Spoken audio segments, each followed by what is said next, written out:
이명박 대통령이 바로 회고록을 냈습니다. 예.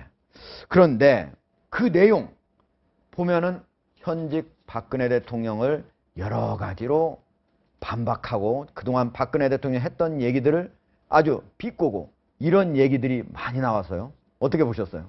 제가 보니까 이거는 의도하진 않았지만 의도치 않게 결과적으로는 박근혜 대통령이 지금 국정수행 관련해서 나는 이렇게 했는데 너는 잘못하고 있구나. 네. 너가 하는 건 저는 어떤 부분에서 크게 느꼈냐면 예.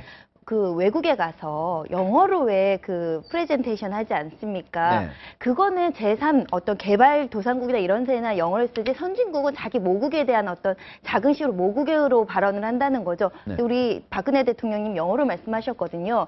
그런 점을 분명히 본다면 그런 부분들이 분명히 문제가 되고 박근혜 대통령이 비교가 돼서 네. 어떤 부분이든지 견제나 비판이 따른다는 그 지적이 있을 텐데 지금 시점에 이렇게 내놓은 것은 네. 오히려 그거를 의도하고 내신 게 아닌가 그런 생각까지 듭니다. 사실은 이명박 대통령은 영어 잘하죠. 네. 예.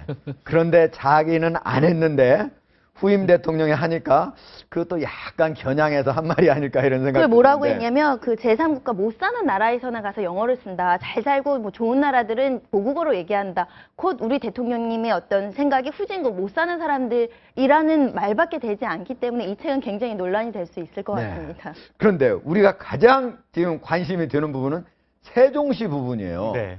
그때 박근혜 대통령 당시에는 그냥 의원이었죠.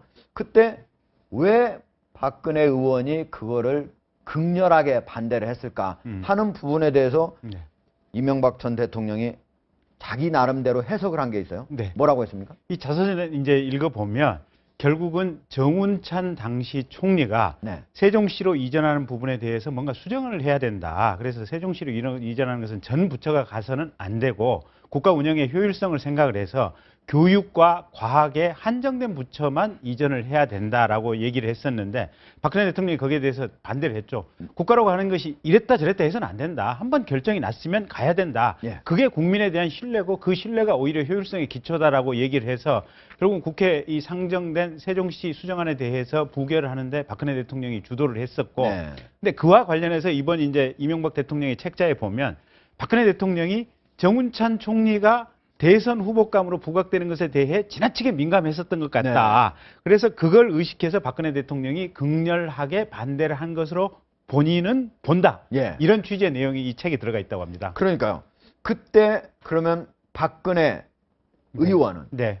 결국은 정운찬 총리를 이명박 당시 대통령이 네. 좀 띄워가지고 예. 그 세종시 수정안을 찬성하는 정운찬 총리를 좀 띄워가지고 결국은 나하고 경선을 붙이지 않을까 네. 이런 생각을 했다는 거 아니겠습니까? 뭐 그거는 이제 그 막후에 이제 정운찬과 이명박 사이에 무슨 얘기가 오고 갔을까, 예. 무슨 막후에 거래가 있었을까. 그거는 이명박 대통령이 책 안에 썼으니까 우리로서는 알 수 없는 일이고 두 당사자만 아는 것이겠으나 예. 중요한 것은 일단 보면 박근혜 대통령이 이제 신뢰와 믿음의 대통령이라고 하고 한 번 약속한 것은 지켜야 된다라고 하니까 기본적인 관점은 어쨌든 박근혜 대통령이 국민에 대한 신뢰를 지켜야 된다는 관점에서 밀어붙였을 가능성이 높기는 하지만 네. 그 배후에 부수적으로 만에 하나 정말 이명박과 정운찬 사이에 어떤 이 배후 밀거래가 있었다면 네. 박근혜 대통령 입장에서도 그 부분이 신경이 쓰였을 가능성은 충분히 있다. 예. 그리고 또 한 가지는 한나라당 내내 이명박 대통령 치세 내내 네. 어떻게 보면 이명박 대통령 그 당선될 때도 박근혜 이명박 사이에 치열하게 지금 후보 경선이 있었지 않습니까? 네. 2007년도에. 근데 네. 2007년도 그 경선에 안 그러면 2008, 9, 10, 11 계속해서 왔거든요. 네. 그러니까 이명박 대통령 입장에서는 우리가 그냥 편안하게 추론을 해보면 네. 박근혜 대통령이 자기 후임이 돼서는 내 퇴임 후가 그렇게 편하지 않을 수 있다. 예. 그렇기 때문에 어쨌든 박근혜의 차기 대통령 당선을 막아야 된다라고 네. 생각을 했을 수 있고 네. 박근혜 대통령도 역시 그 점을 의식했을 수도 있다. 예. 그런 점을 염두에 뒀을 가능성은 충분히 있어 보이기는 하지만 네. 어쨌든 이명박 대통령 본인 책자에서는 나는 그런 적 없는데 박근혜 대통령이 오해를 했다. 오해했다 이렇게 하고 있으니까 예. 그냥 일단 그렇게 믿어줘야죠. 뭐. 손대현 변호사는 어때? 이명박 대통령의 이런 추론 네. 어때? 합리적이라고 보세요?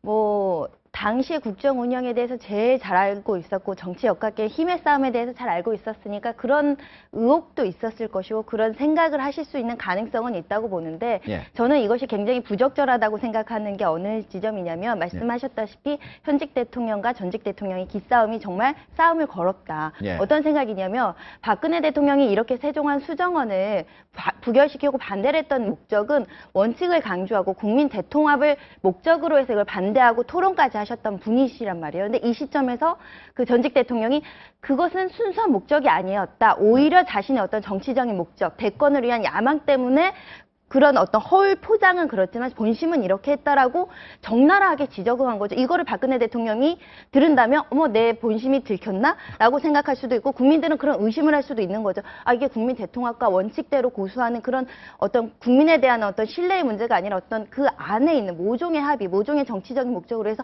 거래를 했구나라는 생각이 드는 순간 박근혜 대통령의 말의 순수성은 완전히 폄훼된다고 생각을 합니다. 예. 그렇기 때문에 이 발언은 지금 현직 대통령이 국정을 수행하는 와중에 나온 것은 상당히 문제가 있다고 생각합니다. 예. 자, 예, 박지훈 변호사님. 시기거든요. 네. 왜 하필이면 이 책을 이때 네. 이 어려운 시기에 냈나 이걸 봐야 되는데 예. 또 한간에는 미리부터 준비가 됐다고 그럽니다. 퇴임하자마자 이제 언젠가 내기 위해서 이제 준비가 됐다는데 1년 6개월 예, 예. 넘게 준비를 했다고 그러죠. 그러면 시기가 안 맞으면 안 내야 됩니다. 네. 그리고 이제 저는 두 가지 세종시는 지금 말씀 다 하셨기 때문에 어떤 의도가 있어 보이고요. 특히 또 북한 부분도 마찬가지입니다. 네. 북한이 제안을 했다는 건데 100억 달러를 요청하고 뭐 몇만 톤을 돌라고 했다는데 이건 어떻게 보면 고도의 정치 행위거든요. 네. 북한 당국하고 그 했던 거를 지금 공개를 한다면 예컨대 지금 현직 대통령이라든지 다음 대통령이 북한하고 관계를 할 때 더 이상 못합니다. 이제 네. 무슨 밀월 관계 정상회담만 하면 또 뭐 얼마나 줬을까? 이런 얘기들을 사실은 이거는 지금 단계 하는 건 사실 부적절하고 네. 나중에 한 2, 30년 지나서 옛날에는 그렇게 해도 했다라고 하는 게 바람직하고 지금 현 대통령 입장에서는 이제 앞으로 북한 만나는 게 많이 두려울 수 있습니다. 왜냐하면 오해받을 수가 있거든요. 네. 또 뒤에가 돈 얼마 줬노? 이런 식이 될 수 있기 때문에 예. 회고록 같은 경우는 사실 뒤늦게 살펴보는 그런 게 좋지. 지금 벌써 너무 핵심적인 거 세종안 얘기, 네. 세종시 수정안 얘기하고 네. 북한 얘기, 네. 뭐 또 그 자원외교 얘기 이 세 가지를 하면서 벌써 정치권에 지금 이슈가 돼버렸지 않습니까? 네.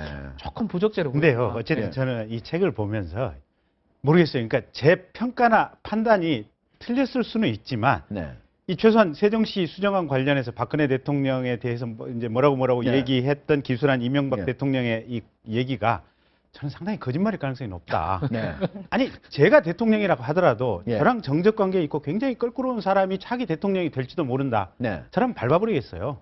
차기 집권 막아야죠. 저랑 편할 수 있는 제 사상과 철학이 그대로 넘어갈 수 있는 이 사람이 차기 대통령이 될 수 있도록 도와주는 것이 이명박 대통령이 그런 의도가 즉 박근혜 대통령을 견제시키려고 예. 정운찬 총리를 예. 띄우려고 하는 그런 의도가 그러니까 없었다고 하는 것 자체가 거짓말이다. 예, 그렇게 저 본다. 같으면 당연히 저랑 가까운 사람, 제 그리고 철학을 승계할 수 있는 한편으로 사람. 예. 박근혜 대통령이 무슨 상대가 정운찬 총리가 뜨려고 하니까 그거를 일부러 격렬하게 반대한 게 아니고 네. 박근혜 대통령은 진짜 원칙 그거를 그리고 신뢰 이걸 아주 중시하기 때문에 여러 번 그것도 얘기했기 때문에 세종시는 그대로 가기로 한 거는 그대로 하는 게 맞다 해서 그런 측면에서 계속적으로 얘기를 했을 가능성도 있다. 근데 정치라고 하는 것은요. 네. 기본이 원칙과 신뢰지만 네. 중요한 것은 정치의 세계는 어차피 정글의 세계입니다. 누가 뜨려고 하면 아니 이 반대되는 입장에서는 그거 싸워서 이겨야 됩니다. 밟아야 되고. 그러니까 거꾸로 보면 정적을 죽여야 되는 것은 가장 정치에서 기본 중에 기본인데 그 부분을 마치 전혀 그런 사실이 없는 것처럼 책자에 썼다. 예. 이러면 본인의 어떻게 보면 이 치적 5년을 평가하는 책자에서마저 거짓말을 했느냐. 예. 이런 느낌을 저로서는 일정 부분 받을 수밖에 없다. 물론 제 평가가 틀릴 수도 알겠습니다. 있지만 그런 생각은 듭니다. 박지원 네. 변호사님. 지금 보면은 네네. 한간에 이런 얘기가 있잖아요. 박근혜 대통령의 지지율이 30% 아래로 떨어지니까 네. 이 지지율 회복하려면 전직 대통령의 잘못, 네. 4대강 문제점이나 아니면 자원외교 네. 이런 것들을 들춰내서 좀 지지율 회복을 하려고 한다.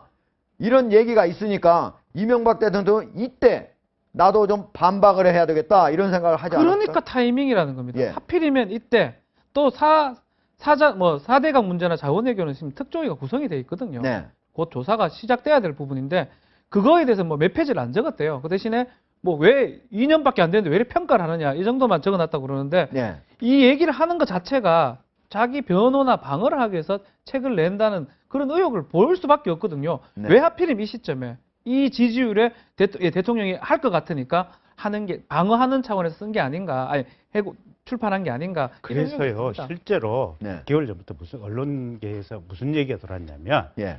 박근혜 대통령이 지지율이 급격히 떨어지면 그걸 유지할 수 있는 카드가 예. 이명박 대통령 내지는 이명박 주변에 있는 인사들에 대해서 사법 처리를 하는 것이다. 네. 그러면 사법 처리를 할 수 있는 거리들이 어디가 있느냐? 예. 첫째 방산비리, 예. 두 번째 자원외교, 예. 세 번째 4대 강사업. 어차피 예. 큰 돈이 왔다 갔다 한 그 묵기 주변에 있을 것이다. 근데 어쨌든 지금 자원외교에 대해서는 국회 청문회에 들어갔지 않습니까? 예. 방산비리에 대해서는 검찰 수사에 들어갔거든요. 네. 4대 강에 대해서는 정확히 수사에 들어간 건 아니지만 감사원의 이 타겟안에 여전히 들어가 있거든요. 그러니까 그런 문제 때문에 이명박 대통령 알겠습니다. 위기의식을 느꼈다라는 예. 얘기도 가능할 것 이러한 같습니다. 정